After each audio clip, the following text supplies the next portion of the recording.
Hey everybody, I'm Stelios. Welcome back to the shop. Today we're building an awesome bedroom cabinet. Woo!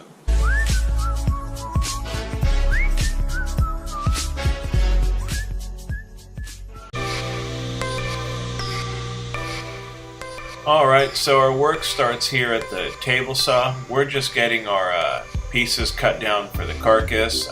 Here, I'm ripping it down to 11 inches. I'm going to get my two sides and my two tops.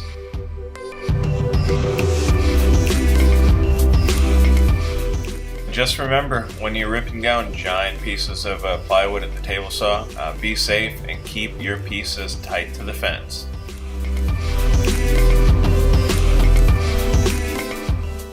Now we're ready to cross-cut our pieces. I've got my cross-cut sled. I'm just squaring up one end, measuring down 24 inches. That's going to be the size of my top and bottoms. And then I'm going to measure over 36 inches. That's going to be the length of my sides.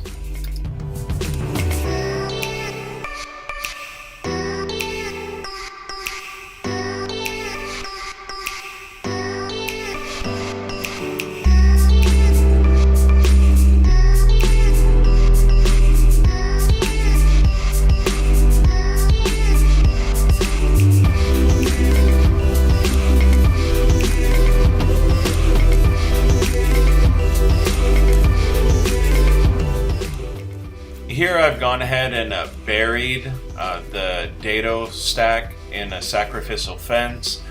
This is going to allow me to rabbet the top and bottoms of my side pieces to accommodate the top and bottom portion of the carcass.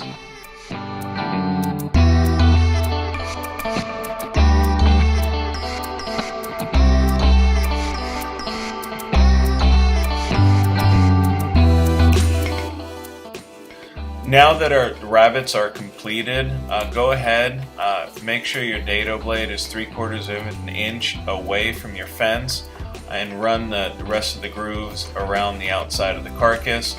This is where the back panel is going to sit. I'm going to be using a French cleat system to hang this up on the wall, and this is going to accommodate for that system. You'll see later on.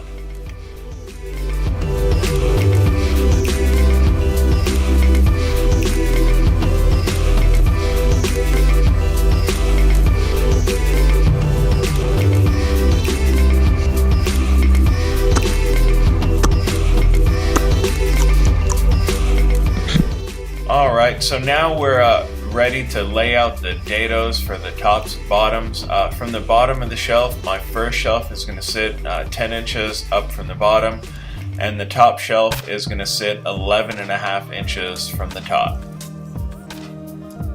Here we're getting ready to do a little dry assembly and just make sure everything fits good and tight and that I've got all the right numbers.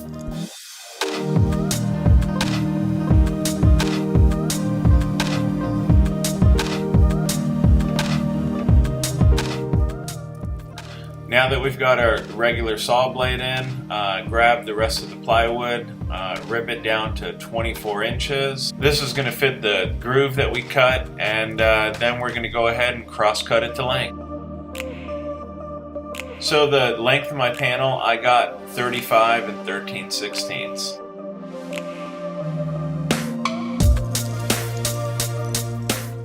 Having a crosscut sled in the shop that can rip down such a big width has been an invaluable asset to the shop. Here we're cutting the rest of the two shelves 24 inches apiece, and then we're going to go ahead and rip them down to length.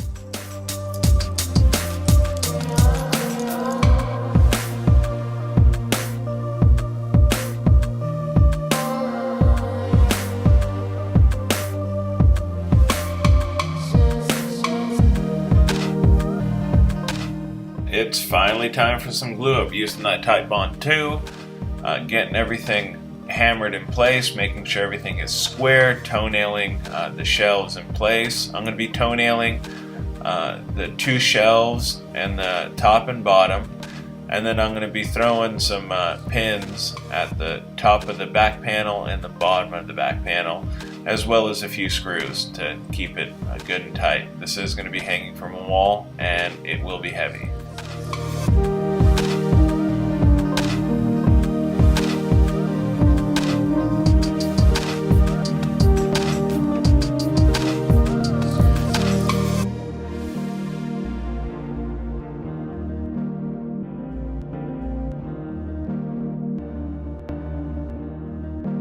That's how it's done. That's how you build yourself a super strong carcass. Now would be a great time to grab your tape measure and measure out the measurements for the face frame.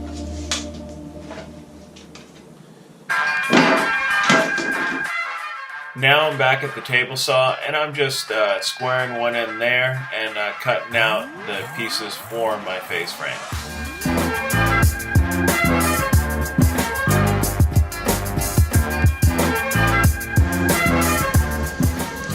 Alright, here I'm using the Craig jig to attach my face frame parts to themselves. Once all the holes have been pre-drilled, go ahead and grab yourself some glue, spread it on the joint. Here I'm using a couple clamps to keep the pieces even with one another, and then go ahead and grab yourself a screw and have it squeeze these joints together.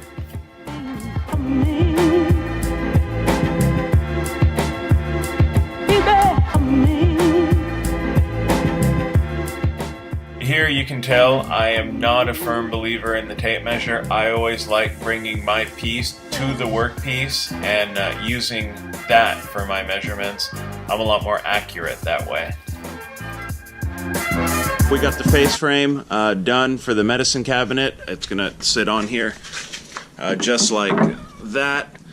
I absolutely love the Craig jig. It really makes making these face frames for these cabinets super easy, and it's a really fast and strong way to get it done. So if this was a stained piece, I would have gone ahead and used biscuits to attach my face frame, but it's not, so I've grabbed the nail gun. So now we've moved on to building up our cornice. Here I've got a 5.5-inch piece of poplar that I want to set up top, and then I'm going to have a piece of crown molding butt up against that, but I want to bury most of that top piece. That's what that first line is, 2 inches in from each edge. And now I brought the piece back to the workpiece. I'm lining up where I need to make my 45s. Witness mark, heading over to the saw, get them chopped up.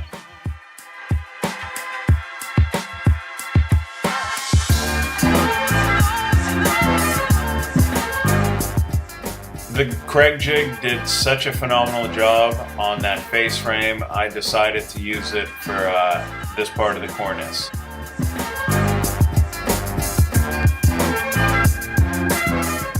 Now I've grabbed my palm router with an OG bit, and I'm just putting a profile here on this portion of the cornice. Then I'll go ahead, grab my glue, grab some 1.25 inch screws, and get all this tightened down. Now we've moved on to getting the crown molding cut. Always remember, you cut this stuff upside down. And all it takes is some glue and brads, and you'll be able to get this all pieced together.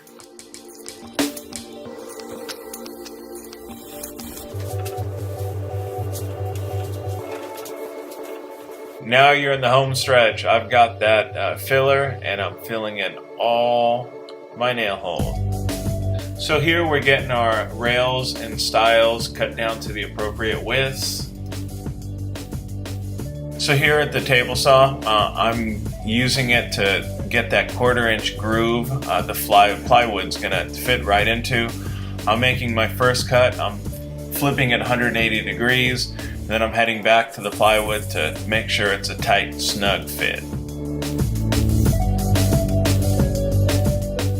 The grooves are complete. Now cut your rails to the appropriate size, and don't forget to include the size of the tenon.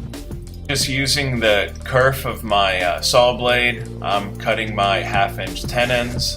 This is a lot easier than setting up the whole dado stack. Just remember, take your time, go slow, all will be fine. So look at that, we've got ourselves two gorgeous doors, 1/2-inch overlay. That's the hinges that I ended up using, were 1/2-inch overlay hinges. We've got two doors. Now all we've got to do, let's cut out our panel.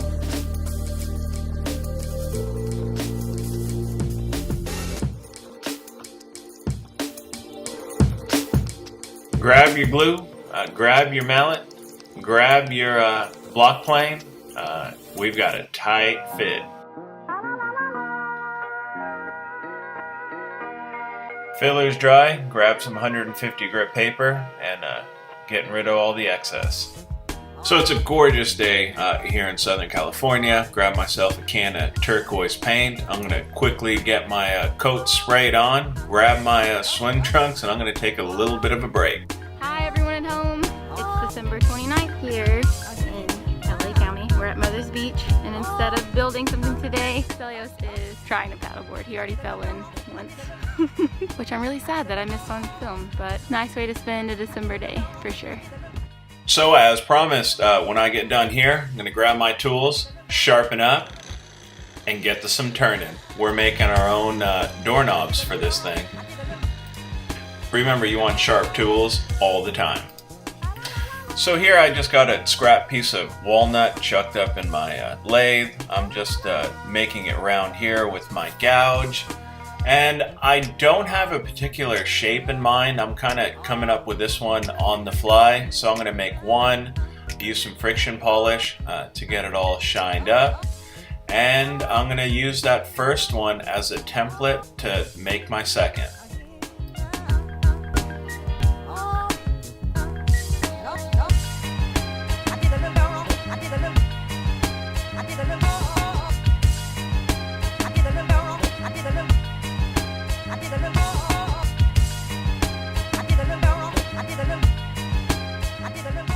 Wow, I am really impressed with the quality of the spray can finish. Absolutely amazing. I am super happy with it. So here I'm just measuring down 3.5 inches from the top rail and bottom rail, and I'm using this wonderful little jig that makes using these soft close hinges a breeze to install. It gives you all the locations. You just punch them out with your awl, drill them out, and you are good to go. All that's left is to adjust the cabinet.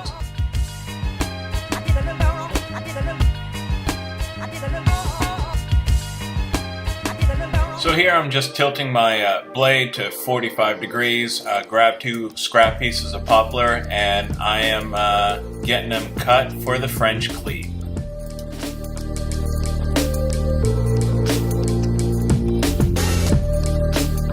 So we're outside. I'm going to show you guys what this French cleat system is all about. This inside piece here is beveled at a 45-degree angle to the outside. I've got another piece of scrap cut with a 45-degree angle. Pretend this is the wall this cabinet's going to be hanging from. This piece is going to be attached to the wall, and you're just going to go ahead, slip your cabinet on just like that. Super secure and easy. People out there, our cabinet is done, and this thing looks amazing. Now we're going to go ahead and get it installed. I got the other half of the French cleat up on the wall, screwed into two studs. And this is all you do. You lift your cabinet and you just set it down. It's that easy. I love the French cleat. Guys, if you like this video, go ahead, hit that subscribe button and give me a thumbs up. Thank you for watching.